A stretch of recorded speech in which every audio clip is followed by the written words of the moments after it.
ये कुछ लोग सपने दिखा के उस सपने को तोड़ क्यों देते हैं? होता है ना ऐसा कि कुछ प्रॉमिसेस, कुछ बातें, कुछ वादे, कुछ कस्में, जो भी वो कहते हैं बड़े प्यार से, और हम मान भी लेते हैं क्योंकि शुरुआती दौर है इश्क का और शायद मासूमियत का भी इतना ज़ोर है तो हम मान लेते हैं। पर उसके बाद वो जब टूटता है ना, दिल दहल उठता है और फिर ऐसा लगता है कि ऐसा मेरे साथ क्यों होता है। ऐसा ज़िंदगी में डिसअपॉइंटमेंट्स होते ही है। तो आज के इस सफ़र का आगाज़ हम ऐसे ही एक डिसअपॉइंटमेंट से और उसके बाद असली रियलाइजेशन से करना चाहते हैं। कुछ यूँ, इस भीड़ भाड़ सी दुनिया में कुछ ऐसे लोग मिल जाते हैं, इस भीड़ भाड़ सी दुनिया में कुछ ऐसे लोग मिल जाते हैं, ख्वाब दिखा के जन्नत के जहन्नुम से रूबरू करवाते हैं। तारीफ़ करूं भोलेपन की उनके या फिर उंगली उठाऊं अपनी नादानियत पे? तारीफ़ करूं उनके भोलेपन की या फिर उंगली उठाऊं अपनी नादानियत पे? कोई मुझे भी बताओ क्या करते हैं जब अपना ही दिल उतर आए मनमानी पे? बताओ क्या करें, क्या करे जब अपना ही दिल उतर आए मनमानी पे?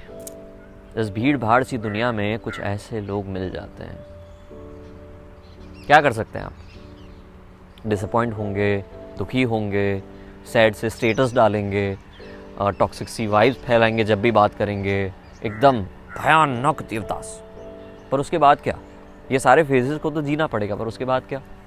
हैप्पी रियलाइजेशन, क्योंकि ठीक था, वो इंसान वीक था, पर अब इस आने वाले वीक को हमें स्ट्रॉन्ग करना है ताकि हम वीक ना पड़ जाए। ठीक है? ठीक है। हाय, एक मिनट। ओके, यहाँ से है ना टोटल 4 लोग गुजर रहे हैं। Before we start this story, यहाँ पे एक अलग स्टोरी चल रही है। सो यहाँ से है ना अभी 4 लोग चल के जा रहे हैं, 2 बड़े मर्द, एक छोटा सा बच्चा और औरत, चारों साथ में चल रहे हैं। और तीनों लोग, मतलब छोटा बच्चा और 2 मर्द आगे आगे चल रहे हैं, पीछे औरत फ़ोन पे किसी के साथ बात कर रही है और बड़ी खुश है, ठहाके मार मार के बात कर रही है। और उसको देख के उनके जो हस्बैंड है वो भी हल्का हल्का सा मुस्कुरा रहे हैं। मतलब इतनी मासूमियत, इतना प्यार, इतनी मोमेंट पे, ओहो हो। मुझे पता क्या लगता है, वो जो औरत है ना, वो शायद या तो अपनी माँ से बात कर रही है या फिर अपनी बहन से बात कर रही है या फिर अपनी किसी सहेली, गांव की सहेली से बात कर रही है। उसके अलावा इतना खुश, इतने ठहाके हो ही नहीं सकता। वैसे एक बात बताइए, आप किसके साथ बात करके इतना खुश होते हैं? फ़ोन पे या फिर वीडियो कॉल पे या जो भी, किसके साथ बात करके सबसे ज़्यादा खुश होते हैं? बताइए। मैं किसके साथ बात करके खुश होता हूँ एंड में बताता हूँ, पर पहले आप बताइए इन द कमेंट बॉक्स जल्दी। फिलहाल हाय हेलो रह गया नहीं। So hi, my name is RJ Vashishth and welcome to my YouTube channel लफ्ज़ों के मोती का सीज़न 2 का ये दूसरा एपिसोड, जिसमें हम बात करेंगे मेरी, कुछ बात करेंगे आपकी, वाया इंटरनेट की शेर व शायरी। You know the whole drill. पर आपको अगर कुछ चीज़ पसंद आती है then please hit the like button, क्योंकि जितना तुरंत लाइक का एक दौर चलता है ना, यूट्यूब उसको पकड़ता है कि अच्छा यहाँ पे वीडियो अच्छा चल रहा है, तो वो ज़्यादा लोगों तक पहुँचता है। वरना फिर क्या होता है, 30-35 हज़ार व्यूज़ और बात ख़त्म। उतना नहीं चाहिए ना, बातें अच्छी है तो फैलाओ। तो इसको लाइक करो और कमेंट्स में जो भी आपको अच्छा लगे वो बताते रहो, और वो जो सवाल है उसका भी जवाब देना। ठीक है? ठीक है, तो चलिए इसी बात के साथ, नहीं मैं चलता अपनी गली नहीं, इसी बात के साथ आज के इस सफ़र का आगाज़ करते हैं। कुछ मेरी, कुछ आपकी बात करते हैं, बस यूँ ही। अच्छा, आपको पता है ना कि मुझे ख़त बहुत पसंद है। अब तो पता चल ही गया होगा, क्योंकि कुछ ख़त मायशा को से शुरुआत हुई थी, फिर डियर तुम, या फिर बस यूँ ही, या फिर जब भी कोई ख़त की बात आती है तो I am always hooked to the story, क्योंकि मुझे पता है कि उसमें कुछ डेप्थ है। उस इंसान ने कलम कागज़ लेके अपने मन के इमोशंस को कागज़ पे उतारा है। उससे बड़ी कोई बात ही नहीं हो सकती। वो एफर्ट की वैल्यू होती है वहाँ पे, वो अलग ही प्यार है। तो I am always a sucker for that, trust me. और जब भी किसी मूवी में या फिर किसी बुक में कोई नायक या नायिका अपनी पुरानी अलमारी के उस बक्से में से वो पुराने ख़त निकाल के ऐसी मिट्टी को हटा के थोड़ा सा मुस्कुरा के उस ख़त को पढ़ता है, ओ हो, दैट सीन इज़ ऑलवेज प्यार फॉर मी। या तो वैसी कुछ बात है आज की इस दूसरी कविता में। तो सोच लीजिए कि कोई नायिका यानी कि कोई लड़की है जिसने अपनी पुरानी अलमारी से उस बक्से में से एक ख़त निकाला है। अब ख़त के साथ साथ एक बुक भी है, एक डायरी भी है, और डायरी में वो पुराना गुलाब भी है, प्यार। तो उसी प्यार के नाम ये कविता। तेरे प्यार का जो गुलाब था बरसों से बंद किताब में, आज फिर महक गया। तेरे प्यार का जो गुलाब था बरसों से बंद किताब में, आज फिर महक गया। पंखुड़ियों ने साथ छोड़ दिया था तेरी तरह, पर बंदगी ना छोड़ी कांटों ने तेरी यादों की तरह। तेरे प्यार का जो गुलाब था बरसों से बंद किताब में, आज फिर महक गया। जब उन गूंजते ख़तों को मैंने आगोश कर लिया, आगोश यानी बाहों में भर लिया। जब उन गूंजते ख़तों को मैंने आगोश कर लिया, आज फिर मेरे खामोश अल्फाजों को वो आवाज़ दे गया। आज फिर वो खामोश अल्फाजों को आवाज़ दे गया। तेरे प्यार का जो गुलाब था बरसों से बंद किताब में, आज फिर महक गया। अब सोचने वाली बात यह है कि वो खामोशी वो बंद किताब में थी, रखे हुए और ना फाड़े हुए ख़तों में थी, या फिर किसी अधूरीपन की बात जो अभी तक पूरी करने की आस है उसमें थी। क्या था? वो तो ख़त लिखने वाले को और ख़त ना फाड़ने वाले को ही पता। तेरे प्यार का जो गुलाब था बरसों से बंद किताब में, आज फिर महक गया, और वो महक थी यादों की। अच्छा, बहुत ऐसी सेंटी सी बात हो गई, अब थोड़ी मोटिवेशनल बात करते हैं। वैसे हर बात के एंड में मैं कुछ ना कुछ तो ऐसा लाता हूँ कि जो आपको बाहर ला दे, पर ये तो सीधी सट्ट बात है। तो बात है नज़रिया पलटने की। वो तारक मेहता में हमेशा बात होती है ना कि बस नज़रिए की है बात। उनके टाइटल सॉन्ग में ही ये लाइन यूज़ होती है, and I am a huge fan of that line कि ठीक है, लाइफ में अभी पंगा चल रहा है, पर क्या उसमें कुछ चंगा भी चल रहा है, तो उस चंगे पे ध्यान दो, वरना फिर नंगा होना पड़ेगा। और वो भी emotions, and that's not right. उनको कपड़े पहनना अच्छा लगता है। तो उसी नज़रिए के नाम ये छोटी सी बात। हर उस बिगड़ी बात में या बुरे से बुरे हालात में चुटकी भर ही सही अच्छाइयों को ढूंढो तुम। हालात ना सही, अपने नज़रिए के चश्मे बदलो तुम, और खुल के जीना सीख लो तुम। हर उस बिगड़ी बात में या फिर बुरे से बुरे हालात में चुटकी भर ही सही अच्छाइयों को ढूंढ लो तुम। बस यूँ ही। I know it's difficult, trust me. ऐसे ही बात नहीं करता हूँ मैं, पहले एक्सपेरिमेंट करता हूँ, फिर एक्सपीरियंस शेयर करता हूँ। सो आई नो हर बात में अच्छाई ढूंढना is not possible, but we'll have to train ourself कि ओके इसमें क्या अच्छा हुआ, कुछ मेरे लिए कुछ अच्छा, या फिर anything for a longer period. क्या मैं ऐसा एनालाइज करके कुछ कर सकता हूँ या कर सकती हूँ? If the answer is yes, then take that positive vibe and start working on it. क्योंकि हम हमेशा घिरे हुए हैं नेगेटिव वाइब्स से, और वैसे भी हमें मायूस हो जाना बहुत अच्छा लगता है बात पे, हर बात पे। तो बस ऐसा छोटा सा अगर अच्छाई वाला मोड़ मिल जाता है, चुटकी वाला, तो उस चुटकी भर को सिंदूर में भर दो और फिर आगे बढ़ो। मतलब नॉट लिटरली, मेटाफोरिकली बात कर रहा हूँ प्लीज़। आज अलग मूड है। पुरानी जीन्स जरा का जो गाना है ना, करवटें बदलते रहे सारी रात हम, आपकी कसम। अब मैं ऐसे बोल जाऊंगा ना तो मम्मी बोलेगी कि तू गाना क्यों नहीं गाता है, तो इसलिए माँ के नाम ये गाना। करवटें बदलते रहे सारी रात हम, आपकी कसम, आपकी कसम। गम न करो दिन जुदाई के बहुत है कम, आपकी कसम,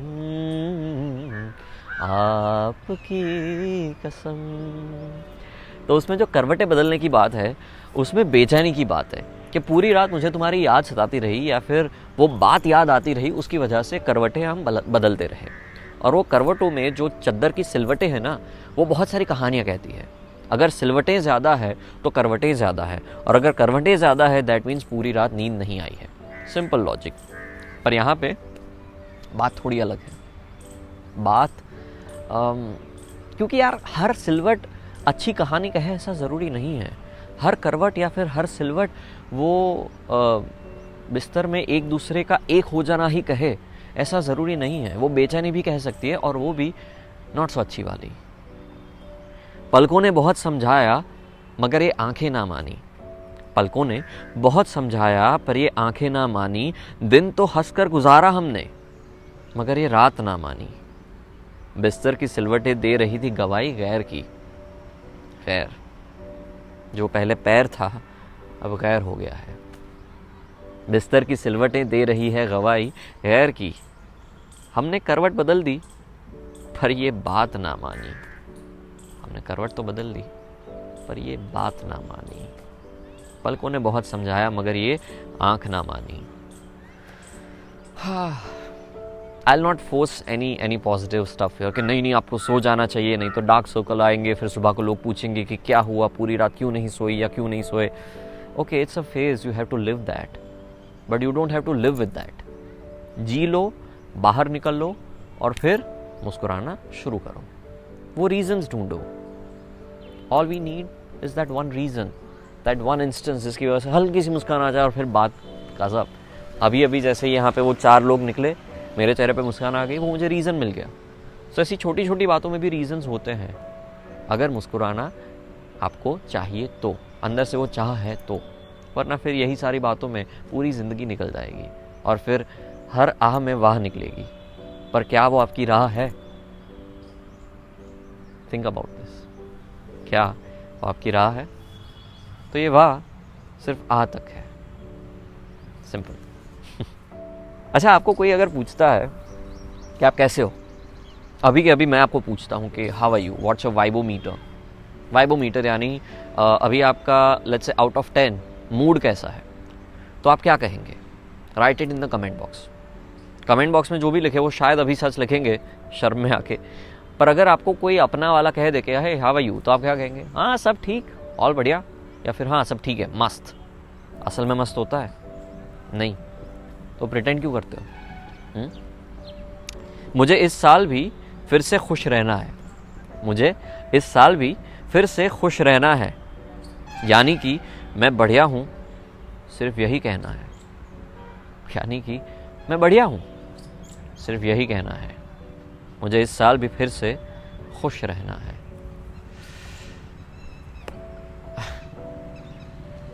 कितना सही है ये बात? वैसे सही है, गौरव ने बहुत सही बात लिखी है, पर ये कितनी सही है?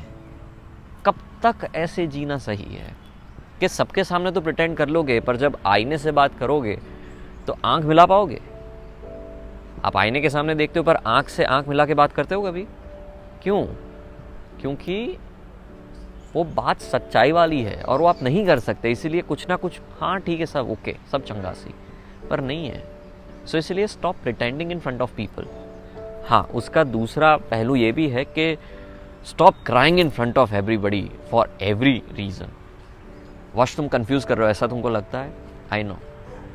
इसमें ना हमें कुछ ना कुछ एनालिसिस कर करके किसके सामने अपनी बात रखे, किसके सामने ना रखे, वो देखना है, ताकि हम ना तो सबसे प्रिटेंड करना शुरू कर दे और ना ही सबके सामने रोना शुरू कर दे। जहाँ पे ठीक लगा वहाँ पे अपना वीक बाहर निकाला, और जहाँ पे नहीं लगा वहाँ पे हम जैसे वैसे ही रहे। I am okay. पर जहाँ पे आपको ऐसा लगे कि नहीं है ठीक, तो बता दो, कुछ तो है बात जो आपको खल रही है। इसीलिए आपकी आंखों से आंख वो बात टल रही है, कुछ तो है जो बात खल रही है। तो बात और आप टल ना जाए, इसलिए टेल लो, मतलब टेल लो। Basically be expressive about your emotions whenever you feel, wherever you feel is appropriate. मुझे ना उन लोगों के लिए बहुत ज़्यादा रिस्पेक्ट है और प्यार है कि जो सेल्फ एफिशिएंट हैं, सेल्फ सफिशिएंट हैं। वो खुद की कंपनी से बहुत प्यार करते हैं, और उसका मतलब ये नहीं है कि वो इंट्रोवर्ट है। एक्सट्रोवर्ट्स भी कुछ कुछ ऐसे होते हैं कि जो अपनी कंपनी में मस्त है कि कोई अगर नहीं है तो भी चल जाएगा, वैसे वाले हैं। उसके पीछे का कारण क्या है ना, वो थोड़ा सा पेचीदा है कि कुछ कुछ एक्सपीरियंसेस की वजह से आप वैसे बन जाते हो, पर उसकी वजह से क्या होता है कि वो स्ट्रेंथ आपकी लाइफ बन जाती है, and that's not a good life, trust me. क्योंकि फिर क्या होता है, आपको उसी तरह की लाइफ जीने की आदत पड़ जाती है और फिर थोड़ा सा ज़्यादा लोगों से मिलना हुआ तो एक प्रोटेक्टेड लेयर ऑलरेडी बन जाता है। सो हाँ, अपने आप को संभालने के लिए और जब कोई ना हो तब अपने आप को ठीक रखने के लिए ऐसा एटीट्यूड ठीक है। बाकी at the end we are social animals, we need people. उनके पीछे भागना नहीं है, पर उनके साथ अगर रह सके तो कोई दिक्कत वाली बात नहीं है। पहले लगता था मैं काफ़ी अकेला हूँ, पहले लगता था मैं काफ़ी अकेला हूँ, लेकिन अब समझ आया मैं अकेला ही काफ़ी हूँ। लेकिन अब समझ आया कि मैं अकेला ही काफ़ी हूँ। पहले लगता था मैं काफ़ी अकेला हूँ। दोनों में फ़र्क है। पहले बहुत सैड फील होता था, बट अब मुझे स्ट्रॉन्ग फील होता है। मैंने अपनी वीकनेस को स्ट्रेंथ में बदल दिया है। Okay, that's great, I got my self back. Now with that strength उसको मैं 70% रखूँगा, बट 30% मेरा पीपल इंटरेक्शन रहेगा। वो मुझे चाहिए, वो मेरी लाइफ की एक अलग रेसिपी है। उसमें थोड़ा सा ये मात्रा तो चाहिए, पर वो 70-30 का या 60-40 का रेशियो होना चाहिए। अपना ज़्यादा, दूसरों का कम। और ये तभी होगा जब मैं कितना अकेला हूँ और मैं अकेला ही काफ़ी हूँ। वो दोनों का वो सफ़र आप तय करोगे। ठीक है, ठीक है। जाते जाते एक बात आपके साथ शेयर करना चाहता हूँ जो मैंने रिसेंटली मेरी इंस्टाग्राम स्टोरी पे शेयर की थी। मुझे वो गाना बहुत पसंद है कि मैं पल दो पल का शायर हूँ, पल दो पल मेरी कहानी है, पल दो पल मेरी हस्ती है, पल दो पल मेरी जवानी है। वो गाना मुझे बहुत पसंद है और उसका जो दूसरा वर्जन है उसी गाने का, वो भी मुझे बहुत पसंद है। तो उसके आसपास मैंने कुछ लिखा है, तो ज़रा गौर फरमाइए। कल कोई मुझको याद करे, क्यों कोई मुझको याद करे, मसरूफ़ ज़माना मेरे लिए क्यों वक्त अपना बर्बाद करे। मैं पल दो पल का शायर हूँ। हाँ, बात तो सही है, मैं शायद पल दो पल का ही हूँ। मेरी कहानी, कविता लिखी इन जवानी, चाय वाली शाम मस्तानी और रेडियो पे बजता गाना बन जा तू मेरी रानी, ये सब पल दो पल के ही तो हैं। पर उनके ज़रिए उन्हीं पलों में ज़िंदा रहते लोग, उनकी मुस्कान, उनके आंसू, वो आँखें, खाली बाहें, सूनी सी निगाहें और अंत में हाथ मेरा थामे। सब, ये सब, इन सभी पलों में मैं कुछ ही क्षणों में ही पूरी ज़िंदगी जी लेता हूँ। इसलिए मैं पल दो पल में हर एक पल का शायर हूँ। हर एक पल मेरी कहानी है, हर एक पल मेरी हस्ती है, हर एक पल मेरी जवानी है। मैं हर एक पल का शायर हूँ। बस यूँ ही। तो चले मेरी जान, आई होप कि आज का ये सफ़र आपको पसंद आया होगा। अगर आया है तो इस वीडियो को लाइक करना मत भूलना। कैसा लगा ये कमेंट बॉक्स में प्लीज़ बताना मत भूलना, ताकि मुझे पता चले कि ऐसा ज़्यादा किया जा सकता है। अगर आप ऐसा कुछ लिखते हैं तो वो भी कमेंट बॉक्स में लिखना मत भूलना, ताकि नेक्स्ट चैप्टर में आपको फीचर किया जाए। ठीक है, ठीक है। तो चलिए, इसी बात के साथ मैं चलता अपनी गली। I will see you very soon in my next video. तब तक आप अपना ख्याल रखिए, पुराने वीडियोस देखते रहिए और इस चैनल को ज़िंदा रखिए। कीप मुस्कुराना। Bye bye.